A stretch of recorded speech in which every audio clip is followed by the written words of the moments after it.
Testicles, testicles. 1, 2. What was I singing then? Welcome to another episode of Dickheads Do Tuesday. So, spent 10 minutes trying to diagnose why the mics weren't working on the camera. Why weren't the mics working, Dav? I don't know.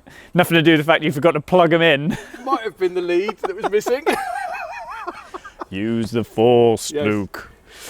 Right, let's get through the intro and let's introduce you to Tossers Tuesday. Whoop!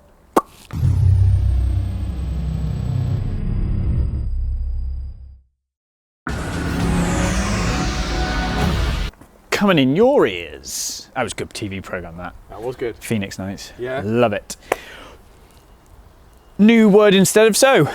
Anyways. I like it. Yeah. We have Paul's V10 on the Dyno.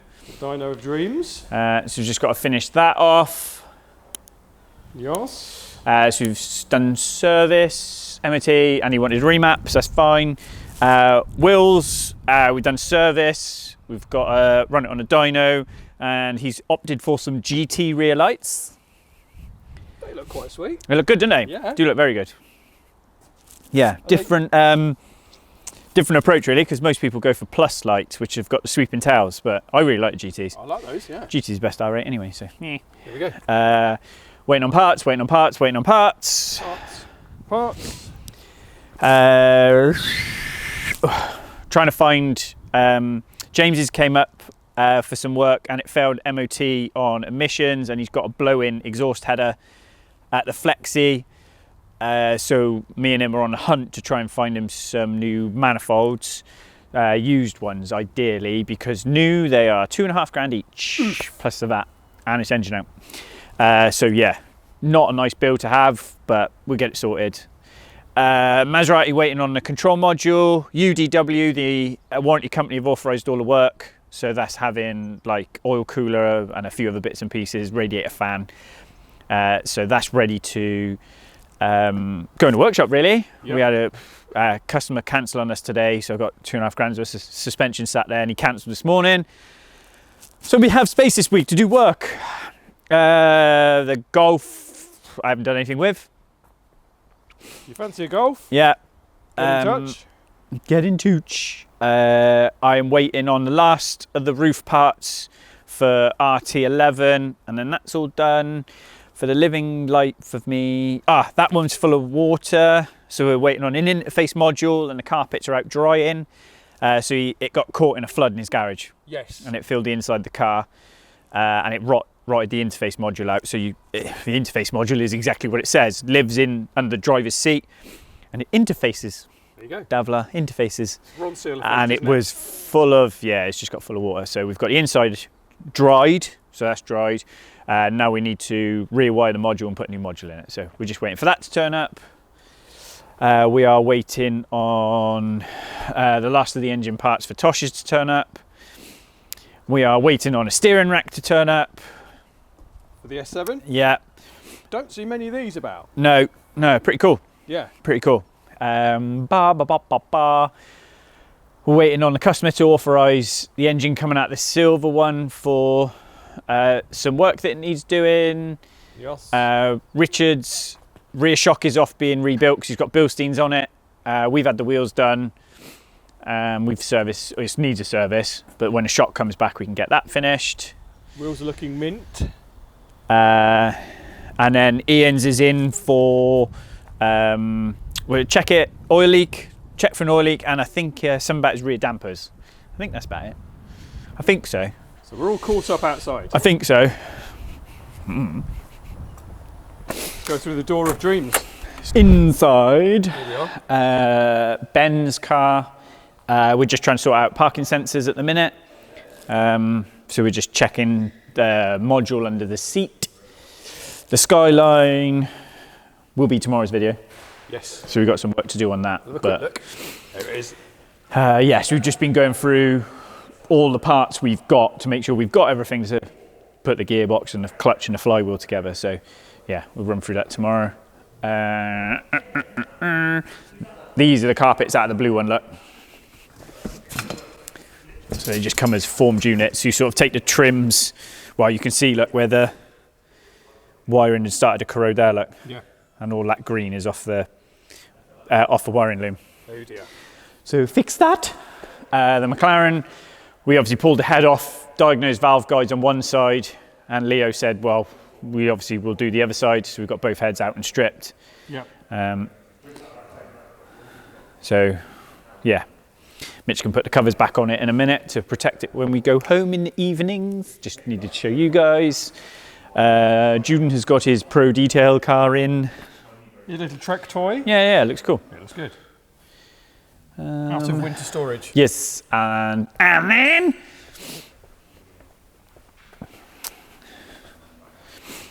another DCT on the road to repair. Another day, another DCT. Yeah, pretty much. Yeah, so this is just going back together, really. What was the issue with this one? This was not selecting gears. So this one came from Israel. Yep. So we've just got to pop the back cover on it. Another thing on my list of things to do day that didn't get done. So we've literally just got front stator to put in, parking lock, pinion, and pinion circlip, and then the covers. And that's pretty much it, to be fair. A couple of seals and gaskets. And that is about it. Done. And she is Romeo done. Yes. Not much in the engine room, not much has changed. Is that it? I think so. Is that it? Is that it? Have you got some questions? Yeah, I didn't print them. I'll have to go and print them. Should we do that? So it's been pretty full on. We have pieced together the Spa Nurburgring trip. So if anyone wants to come on that, let me know. Everything is booked. So we leave train on Monday the 23rd and we drive to Spa.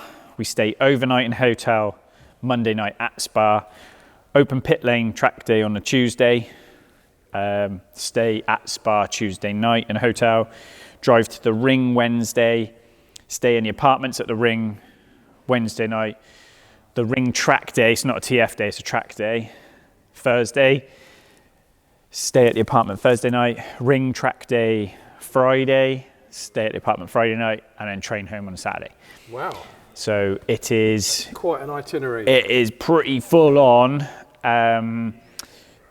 Hopefully, well, the boys will take the van so we can take spares. If like customers want to take spare wheels or tires, we can carry that. We can carry bags. So we'll have a support vehicle. And I've already sold one space, so I have 4 spaces left to sell.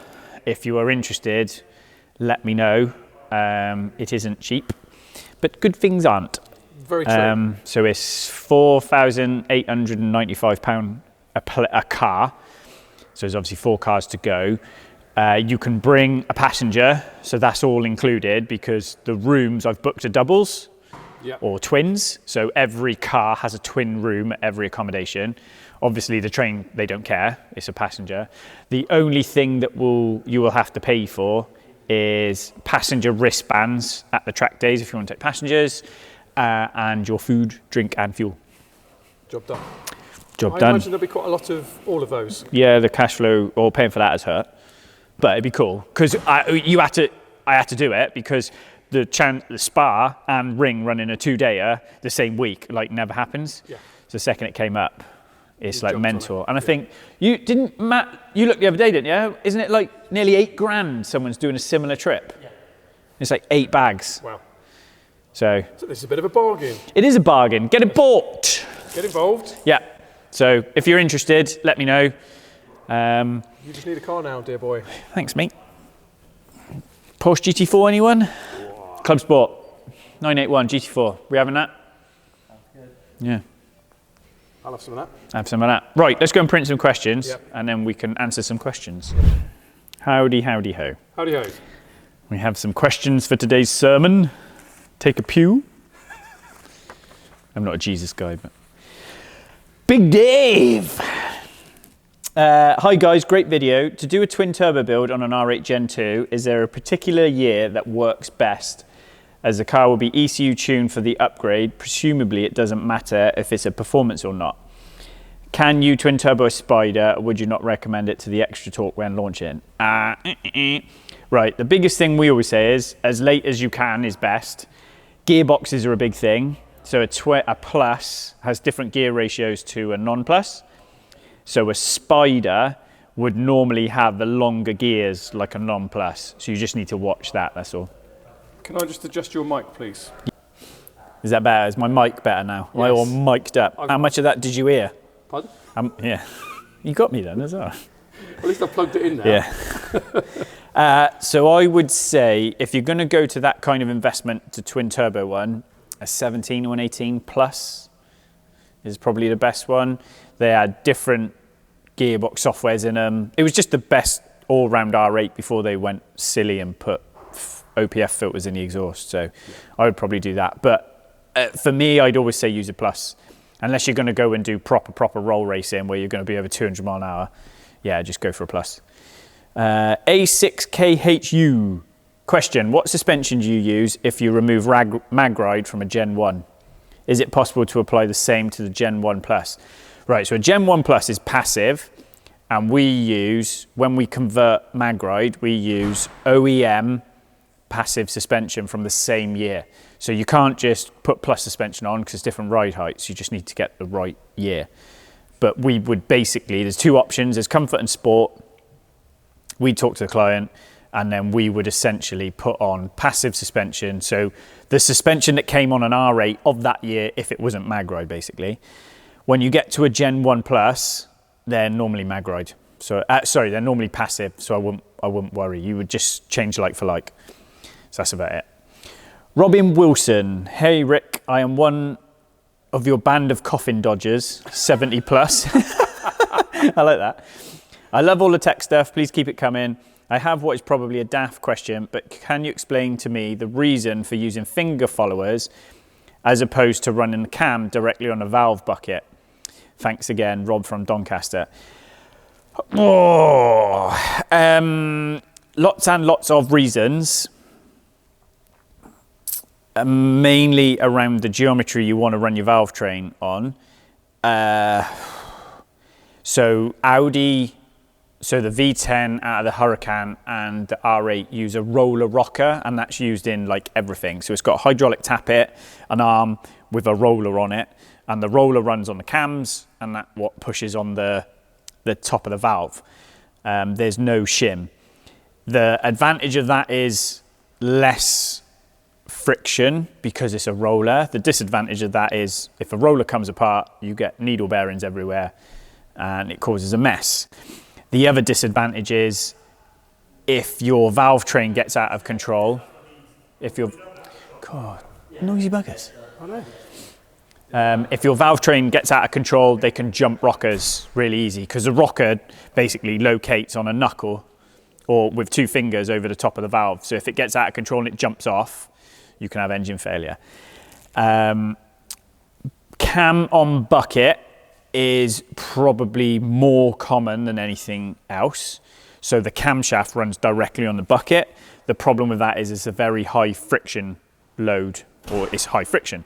And then you would normally use a shim, or some use a hydraulic bucket to take up the lash. But you've obviously got a high friction point because you've got the cam rolling on the top of the bucket. Honestly. It's like it's a working workshop. It's weird, isn't it? Yeah. So, I bet Martin Scorsese ain't got to put up with this. Literally, he's shooting a bit with Margot Robbie naked with Leo, and all of a sudden in the background there's an air gun going off or something. I bet that didn't happen, did it? That wasn't an air gun. No. The finger followers are not as common. Yeah, finger followers are not as common. So they're on like the BMW S1000 engine out of my bike. They're in McLarens. So I wouldn't say they're fragile because I don't think they are fragile, but it just changes the con to a different point, so they can break. Same as a roller rocker. The needles can drop out. The finger can break, especially if your valve control gets out. So on the McLarens and the BMWs, they're shimmed. So you have to get your valve clearance bob on. Otherwise, you start abusing the finger because it's a little finger that sits on the tip of the valve. So you either damage the tip or you damage the ramp. and you can see them break. Completely lost my train of thought, which is why on the McLaren stuff now everybody's after the DLC coated fingers. So I wouldn't say there is a pro or a con. If I'm honest, the majority of stuff, especially high-level race engines, would be finger follower with a shimmed bucket or shimmed cap on the top of the valve. So there's no hydraulic element doing the lash adjustment because that's like a longevity thing. So yeah, you'd normally find race engines would go along that line.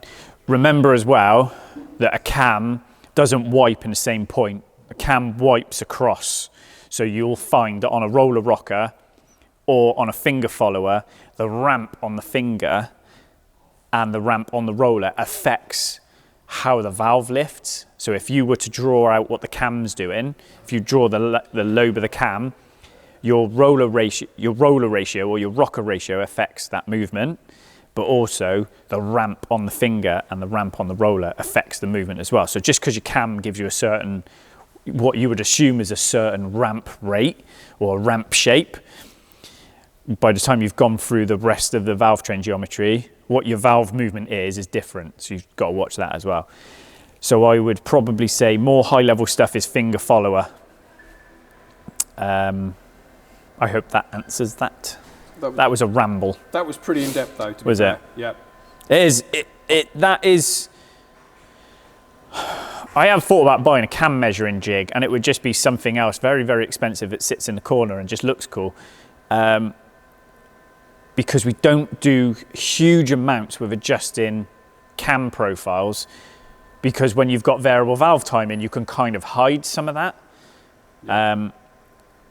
But that is definitely what you put in and what you put out, two different things, depending on one, lash adjustment, two, roller ratio or rocker ratio. So 1 mil of movement at your cam could be 1.6 mil of movement at the valve, or the other way around, depending on what you're doing. And your ramp shape on the opposing half of the cam. So the cam obviously meets the roller or the finger and what that does. So you just got to think about that. Which leads on to Tim's question. If the intake and exhaust valve guides are only bad on one cylinder, does that indicate something else is up in that cylinder?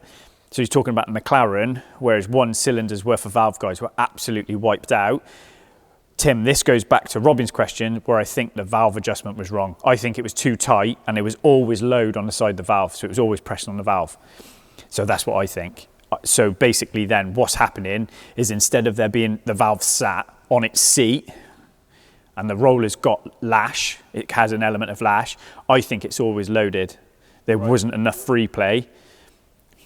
There wasn't enough clearance, valve clearance, and it's always loaded in one direction. So it's never unloading, and that's what I think. Because it's the only thing that can explain it. Because the others are worn, but nowhere near that. I can't see how any combustion issue would cause that. Derek Can, I have a friend that has a manual V8 R8 and the multimedia does all sorts of intermittent faults. Is this a common fault and what's the best solution? Depends what the intermittent fault is. If it's all inside the unit itself and you've pinned out the back of the unit and put a voltmeter on it and it's a constant 12 volts and it's not losing voltage or anything like that and you're not getting weird CAN bus bits and pieces, then it's probably the unit messing around and you just change the unit completely. But I'd have to know fault codes, what it's doing, how it's doing it, and the easy thing would be to, if you've got a mate with another car, donor it out or whatever. So yeah, it's pretty difficult to diagnose it now. But if you aren't losing ground power supply and CAN bus, then it's probably just the unit on its way out, is what I think. So there you go. It is. Now, this week's. Any other business? Yeah. Where's my fucking soapbox? Right. I put a post up on the weekend as a, not warning, that's not right, as an advice to people looking for an engine builder because something tugged at a thread and I lost my shizzle. Oh. This isn't me slagging off anyone else because I don't lower myself to that crap. I know what I'm good at. I know who are out there are better than me, and there's always someone better than you. Anyone sat there telling you they're the best, they're full of shit. because there's a driver out there who's better than Max Verstappen. We just haven't found him yet. That was a good throw, that. Yes, I did say it, Matthew. Oh, he's happy. Engine builders, or picking your engine builder, is a better way of putting it, because we fix a lot of engines that have been elsewhere. The RS3 was one we did last year. That cost that customer a lot of money. There's McLaren engines we've done that have been elsewhere. And customers end up throwing good money after bad. So we're not going to get into the stories, the who's, the whys. I'm not going to waste my breath on who's done what and who hasn't done what. But I would say, if you are looking to get an engine built and you have selected an engine builder, I would assume you've selected them because they're well known in that platform. So we turn away quite a lot of engines. I turned away, what was the one I turned away last week? I turned away a Volvo the other week. I think the guy was buying an 850i. He was driving, and he asked me, and I said, look, I feel I'd be guessing if I was going to build you an engine, or I'd be learning on your build. And I said, and that's not fair. So I turned him away. I get asked quite a bit for diesel engine builds, and I turn them away. I stick to what I do. I stick to what I know. I've turned away a Ferrari build before. I would want to build a Ferrari engine for myself first, which is what I think we've said about, and we buying one off eBay or trying to get that one off Matt or something. Yeah. It's not fair to learn on someone's platform or someone else's engine. I think a service build is different. For example, it's dropped a valve and it just needs fixing.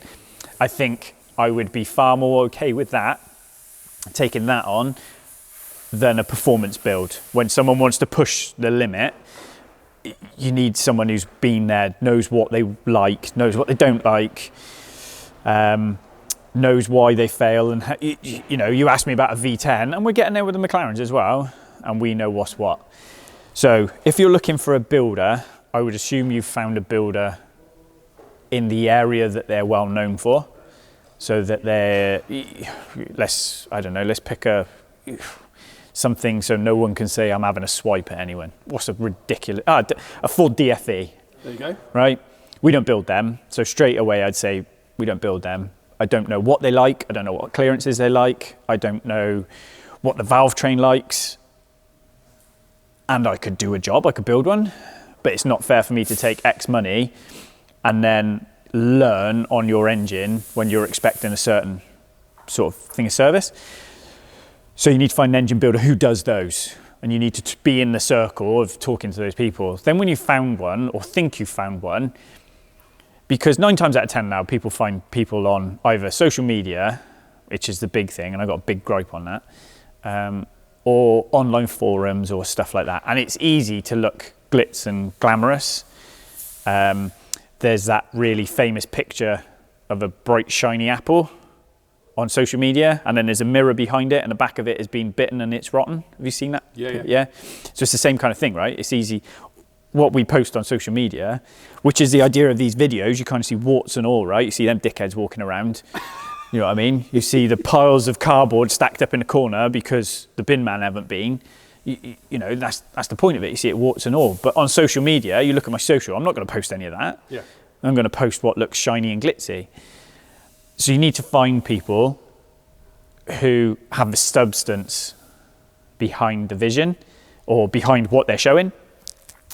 So go and meet them, have a cup of tea, go and talk to them, understand their history, their background, what they've done. Every engine builder should be able to tell you what they've blown up or what they've broken or what they've done wrong. And if anybody's ever telling you that they've done nothing wrong, then they've not built enough engines. Because how many shit photos you've taken? Oh, mate. Most of right? And every photo you've done, have you ever taken a perfect photo? Because I've never built a perfect engine. I don't think that's possible. No. And if you think it is, you've got the wrong mindset. Yeah.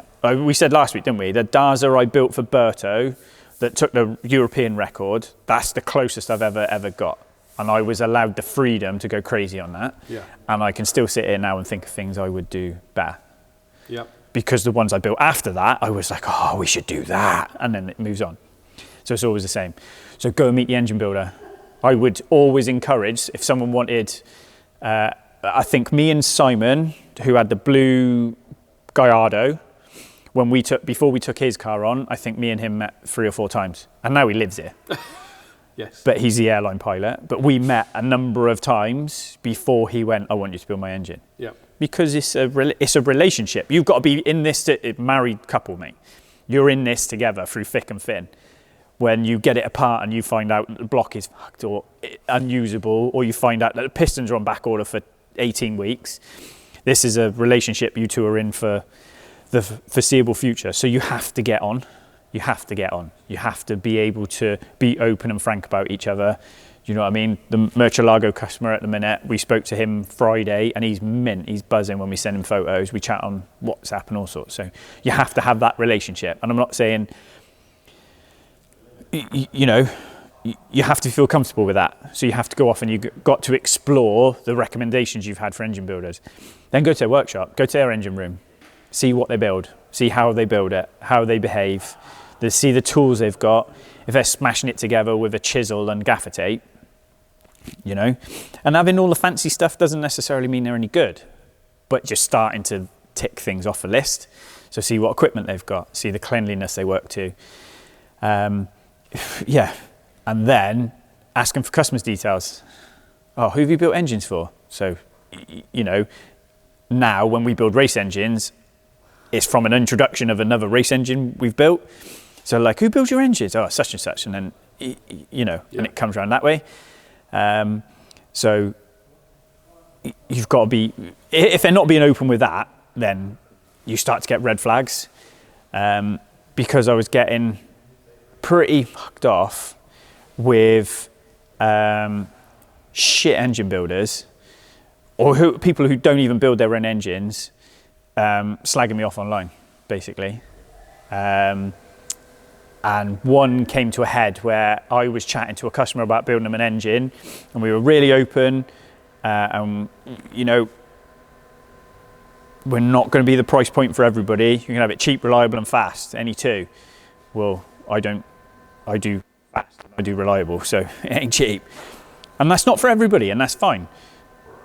Everybody's got a budget to work to, and not everybody's want to.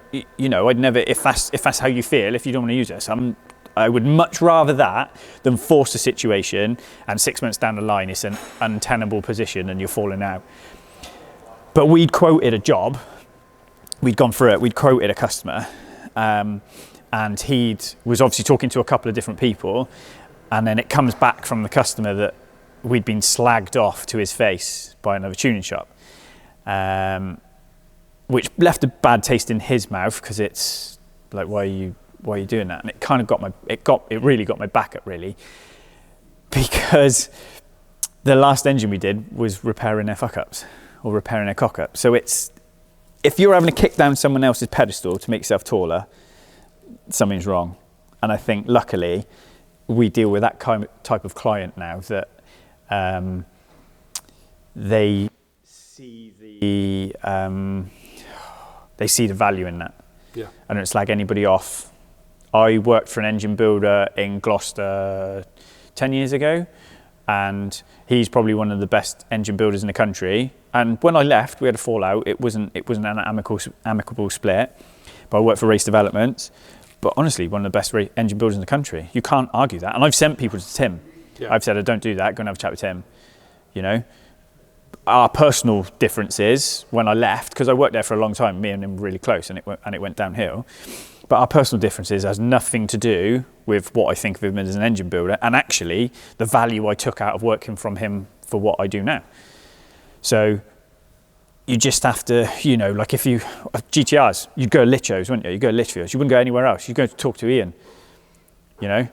So if you're looking for an engine builder, don't get sucked in by the bullshit on Instagram, because it's easy to look fancy. It is easy to look fancy. And of course, everybody's trying to represent their business in a good way, but you need to see past that and go and see them and get the substance to it and find out, because it's so much easier to find people to slag you off than it is to find people to sing your praises. So like I said, I'll give you five, you know, if you want a engine built by us and we're that far down the conversation, I'll give you people to go and talk to. And you go and talk to my customers who I've built engines for. Do you know what I mean? Like Chris VGS, we've just built an MRS3. I've done Simon's guy stuff here. Do you know what I mean? Built for Pangborn. We've done that other Lambo dealer. So this isn't a me thing. This isn't about me defending my side. I'm not getting sucked into that. This is about trying to help people looking for a builder or looking for an engine builder. Don't be offended if a builder turns you down. If they turn around, that's actually a good thing. That's actually them saying, no, it's not ours, it's not for us, you need to go and, my phone's ringing, you know, because we would. I would turn around under certain things and say, yeah, that's not for me. And however much I would love to be involved, people have to understand as well, from a business point of view, there's a lot of liability with engines. Do you know what I mean? Yeah. So however much I would love to have built that Volvo engine, because that sounded super cool, I've been asked to build Ford 5-cylinders. You know, it's 5-cylinder, you do Dazers. You know, yeah. Oh, this gives me bloody... Is that coming through? That will do, yeah. Saying, no, it's not ours, it's not for us, you need to go and... My phone's ringing, you know, because we would. I would turn around under certain things and say, yeah, that's not for me. And however much I would love to be involved, people have to understand as well, from a business point of view, there's a lot of liability with engines. Do you know what I mean? Yeah. So however much I would love to have built that Volvo engine, because that sounded super cool, I've been asked to build Ford 5-cylinders. You know, it's 5-cylinder, you do Dazers. You know, yeah. Oh, this gives me bloody... Is that coming through?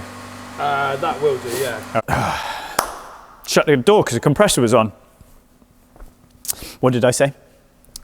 Yeah, I turned down a 5-cylinder, and however cool it would be to build a 5-banger for an RS, it's not what we do. And when I've got to put my name to it, and I've got to underwrite it, it's much safer to turn around and go, no thanks.